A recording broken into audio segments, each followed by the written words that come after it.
Welcome to Tattooed Freaks in Business Suits, recorded live at the Personal Touch Career Services in Denver, Colorado. I'm your host, Donna Shannon, and as a professional career coach, I help people navigate the hiring maze to get to those jobs they really love. So yeah, it's true, the world of work in the US is indeed changing, especially as Gen X, millennials, and those to come after us seek positions of leadership that still allow them to be themselves. So our show's purpose is to address some of those evolutions and what that means for your own career. And of course, we're going to talk about tattoos. Our sponsor is the Personal Touch Career Services, one of Denver's top-rated career coaches. Check out our award-winning Down and Dirty Job Search program, along with all of our resume packages at our ridiculously long website, which is personaltouchcareerservices.com. Once again, that's personaltouchcareerservices.com. Or, you can just Google it. So I have a special guest here with me today by the name of AJ Lauer, who's also would you consider yourself a career coach or executive coach? How exactly do you identify, AJ? More of an executive and leadership coach than career coach. Great. And your company is thriving, IBIS Leader Solutions. So tell us a little bit more about you and your practice and what you do. Yeah. So I have my doctorate in leadership studies. So I am a super leadership nerd. If I'm the person you don't want to get stuck next to at a party and ask me a question about leadership, because I will talk your ear off because I just love it. I think it's so fascinating the way that we uplift certain people into leadership roles, how the unwilling leader can often be the best leader for a team, how different ways of leading transfer across different fields. I love it so much. And so after spending about 10 years in science and technology, I decided to break out and develop my own company. And so Thriving IBIS Leadership Solutions is at present a one-woman company, although we will grow eventually, where I provide a tailored to you mix of workshops, coaching, and consulting to provide individual and team leadership development. And of course, because I'm nerdy about it, it's all research-based, time proven, and all of those good things. Great. So what got you involved in the executive coaching side of things? So I've been coaching people throughout my career. I started in higher education administration. So I have run a residence hall or dormitory, depending on what you call it. I have worked with student government, student activities. I ran a student union. So all of these student-centric roles where I was doing more of the career coaching, but also kind of the adulting coaching, I guess, for people who were in college. And so I had been doing informal coaching for a long time. Then I got my doctorate in leadership studies and was trying to figure out how to take theory to practice. I had learned all these wonderful things about how leadership works, but I didn't quite know, honestly, what to do with it. And so I decided to formalize that coaching training, this skill that I had been using for years, into uh, and really hone it toward developing leaders at all levels of organizations. Okay, great. So tell me about this imposter monster concept. So how did that come about? So I first heard the term from my friend Katie. We were sitting at lunch one day and she said something about being in a meeting and all of a sudden her imposter monster showed up. And I was like, wait a second, you're what? And she said that that was how she had started thinking about her imposter syndrome. She didn't like thinking about these imposter feelings as a syndrome or as an illness or something that was wrong with her because she didn't feel like anything was wrong with her. And she recognized that the imposter feelings were coming up in very situational moments. And I looked at her and I said, Katie, that's brilliant. Not only is it catchy, Imposter Monster has a nice ring to it, but it's also theoretically sound. And it is furthermore sound from a perspective of therapeutic practices. So within certain therapeutic practices and religious practices, we recognize that we all contain multitudes, right? Hmm. And so within us, there is a part of us that shows up when we are protective. There's a part of us that shows up when we feel threatened by something. If we can recognize the part of us that feels like an imposter, like we are a phony, like we're giving credit to external factors for our success, and like somebody's going to figure it out. If we can recognize that as just a part of us that shows up in certain situations and start to really interact with it, get to know it, understand why it's showing up and when it's showing up, we can start to calm those feelings and manage them so that it's just something that we acknowledge is showing up rather than letting it control us and make us less successful. Hmm. Yeah. So a lot of your clients, is this something that you're helping them with? Oh, absolutely. I work with so many high achieving people. And so for many of us, I'm going to say us, you too, we encounter those imposter feelings because we are always pushing the envelope. We're pushing ourselves further. We're doing things that are uncomfortable. And so we are more likely to be like, whoa, somebody thought I deserved an award for that. Like I was just playing or I was just trying the next thing. Um, and so I spend a lot of time talking through these imposter feelings with my clients. I've found that doing it as an imposter monster and really encouraging people to take that voice inside their head and picture it as a monster is a nice creative way to get around some of the stress that we associate with imposter feelings and some of that like syndrome ickiness that we've come to associate with the imposter feelings. Yeah. So, okay, let's talk a moment about what some of the telltale signs are about like these imposter monsters. Because it's like, as you're saying, those feelings that you're not worthy or the recognition is undeserved or things like, okay, my defining character defect, by the way, is arrogance. Okay.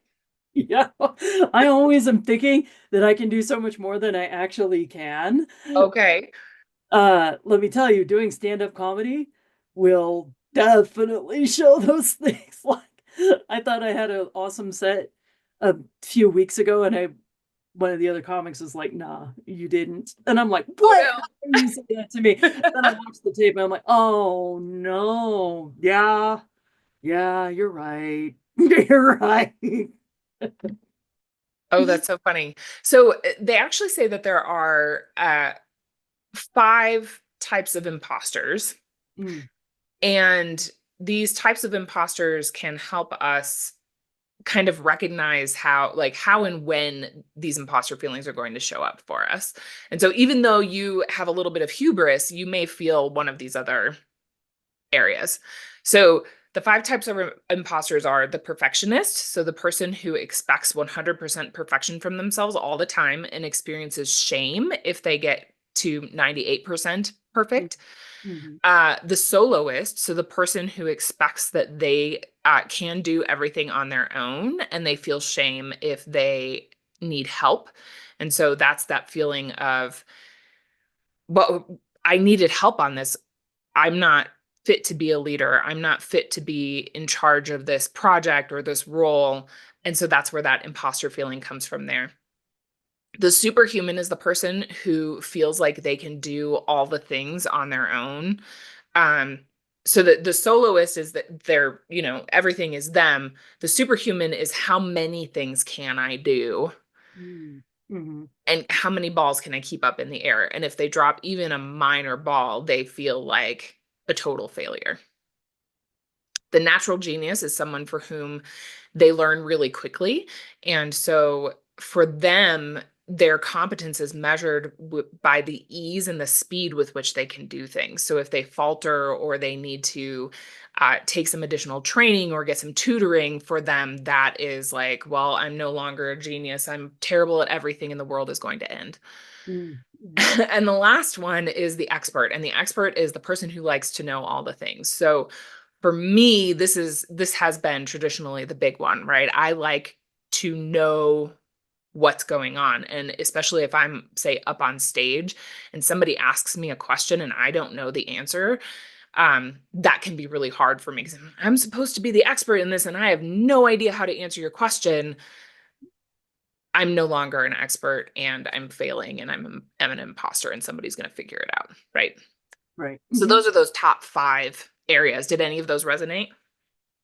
I can kind of see like the soloist, but my attitude with how I got there is everybody else is letting me down on this anyways, so I have to do it myself. Yeah. So And then then, what happens if you need to get and assistance? then yeah, and then I get all backlogged. I don't have enough time to do everything. Yep. It just doesn't happen. Hmm. And then the key part here, as far as imposter feelings go, is how do you feel when you get backed up and you can't handle all the things? It's almost like a joke with my assistant because they are always like, I'm like, hey, we blow this deadline by another month. And they go, it's you. It's always you. You are always the bottleneck. I'm like, oh, I know. Well, it's good that you have somebody that you can play with about it. That Mhm. helps for sure. Or they just call me out on it. And I'm Yep. like, I know. Yes. Also helpful. Yeah, the first time that I did a presentation about imposter syndrome, I was feeling impostery about it. And my husband was like, do you realize how meta it is that you are feeling like an imposter about talking about imposter syndrome? And I was like, oh, I guess it is, isn't it? For sure. For Yeah. sure. Mhm. Yeah. All right. So, how do you help people deal with that?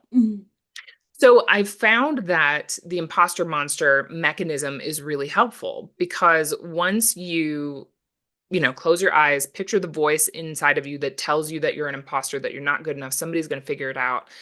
If you can assign that a creature, whatever that looks like to you, and start to develop a relationship with it, you can start to manage your own expectations of what competency looks like. Mm, Right. So, all of those types, the perfectionist expects perfection, the natural genius expects ease. That's what competency looks like. If you can talk to your monster and have a conversation about how do we make this a little bit more manageable?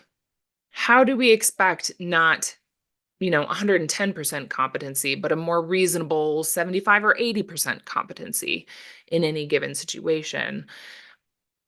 It helps kind of calm down those expectations of hyper competency, which in turn helps you feel like less of an imposter as you are doing your work. makes So, sense. yeah, so it's really in the conversations with the monster. And I have suggested conversational prompts and all of that to kind of help folks figure it out. Great. So, do you have like any special success stories that you can share with us? Ooh, so I have a client who I'm now picturing all of the monsters that I have worked with in the last year. Mhm. I had one that looked like Uncle Fester. Oh, One client looked like a white guy with a receding hairline and a beer belly and no shirt on, and his name was Chad. oh, Apologies to any Chads out there, yeah. but he was quite the character.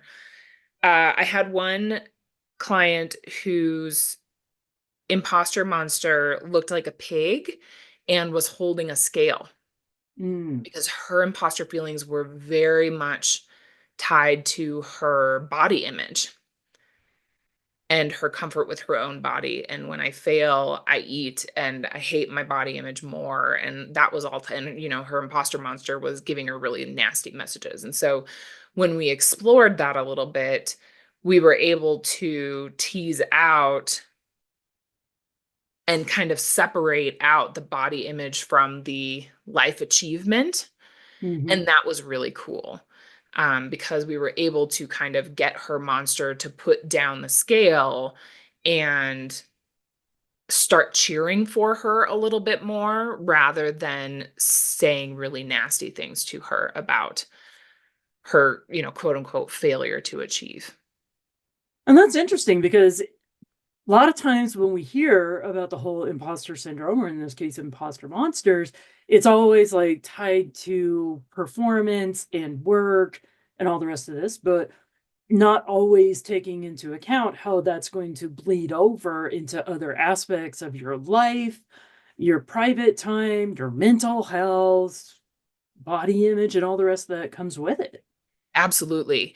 And all of those things also influence your imposter feelings, right? I mean, we all grow up within whatever environment we grow up in. We all exist in the stew of the culture that we currently live in. And all of those things influence what situations we are going to experience those imposter feelings, right? If you grew up and the people around you expected 200% perfection and shamed you when you made a tiny mistake, of course you're going to feel like a failure when you make a tiny mistake as an adult. All of those things influence. I try not to get too much with the therapizing in my coaching sessions because I'm not qualified to do that. But Mhm. I do think it is helpful for folks to identify the ways in which those influences come in and impact their work life. Yeah, I'm curious now. We'll just talk this one out, but it just struck me is I wonder if there's Mhm. like generational trends in which one of the imposter monsters might like manifest. So, for example, I'm Gen X. I was a latchkey kid. Of course, I was expected to do everything on my own because I was on my own from second grade forward. As soon Mhm. as I was in school full time, my mom was all like, "Great, you're in school. You can take care of your stuff. I'm going to go get a real job now." And that's the way it was. Yeah. I haven't read any research on generational trends with imposter syndrome, but I'm going to go look because that sounds really interesting. I do know that there are some cultural uh, connections. So, like families of color who they have this one kid who is the one who's going to be the star, who's going to lift up the whole family. Those kids are more, I mean, any family, not necessarily a family of color, but we see it a lot within families of color. That kid is going to expect themselves to be the perfectionist and to be the natural genius, right? And if they struggle with anything, then they're letting down their entire community and their whole family. And that's a lot of pressure, but you can understand why they would feel like an imposter at that moment, right? My whole family has all of their hopes behind me, Mm. and I'm struggling with this class. Or I Yeah. don't want to do this major because I don't actually like it. Woo. Yeah, yeah. That's interesting. Is like what messages are coming from external sources that we internalize and which ones were just fully internalized and are now manifesting into our exterior world. Interesting. Absolutely. Hmm. Yeah. Of course, we're not therapists, so Right. not therapy here, but just interesting observations. Mhm. Disclaimers. Disclaimers. Do not take this as therapeutic advice. Mhm. Exactly. Yeah. Exactly. So else, any special advice or words of encouragement for somebody struggling with their imposter monster? I think, you know, take a moment when you are not in a situation where you are feeling like an imposter and sit down. And I know it sounds a little strange, but sit down and picture the voice in your head that tells you that you are not good enough and let your imagination turn it into a creature and meet your imposter monster and name it. My imposter monster is named Borscht. Oh, mm, I don't know why. That's the name he told me when I met him. Um, and Borscht and I have conversations. And so I encourage you to, at a point when you're not in this imposter state, start to have a conversation with your imposter monster and meet them and ask them questions about why they show up and when they show up and what you can do to help them stand down a little bit when you go out and do hard things. mm, That way, the next time you go into one of those situations, you can look back and you can say, hey, Borscht, like, I know this is a little nerve-wracking. And, the last time we did this, it was a little imperfect, but it was okay. Or whatever you need to say based on the type of imposter that you are. Yeah. Yeah. Makes perfect sense. Yeah. And I like the whole idea of like, if an event happens, you got to unpack it later, Mm-hmm. not in the moment, because that's probably only going to make it worse, I imagine. Yes. But if you already have a relationship with your monster, you can have that conversation with them as you walk onto that stage or give that presentation or present the information, whatever it is that makes you feel like an imposter. Mhm. And Yep. one of the things too, I think probably relates to this, you let me know if it does or doesn't, is when we do receive compliments or accolades for our work, Mhm. don't discredit it. Yes. Meaning I've had to deal with this one many times over the years. It's like I do a lot of speaking and things like that, and I'll get off the stage. And the thing I hate the most about getting off the stage is when people come up and talk to me afterwards. Yes. And they're like, I got so much out of what you said, and I just really connected with you, and You just were the best speaker of the day. yeah. And I've had to train myself to not say, oh, it was nothing, or you know what, I screwed up these one slides, or oh, I screwed up that story, especially if it's like comedy thing, and instead say thank you. Mm-hmm. Because I don't want to negate their experience Mm-hmm. based on my insecurity. Mm-hmm. Absolutely. Yeah. And that's a helpful thing to tell yourself when you're doing something nerve-wracking, especially if it's in front of other people, is everybody in the audience wants you to succeed.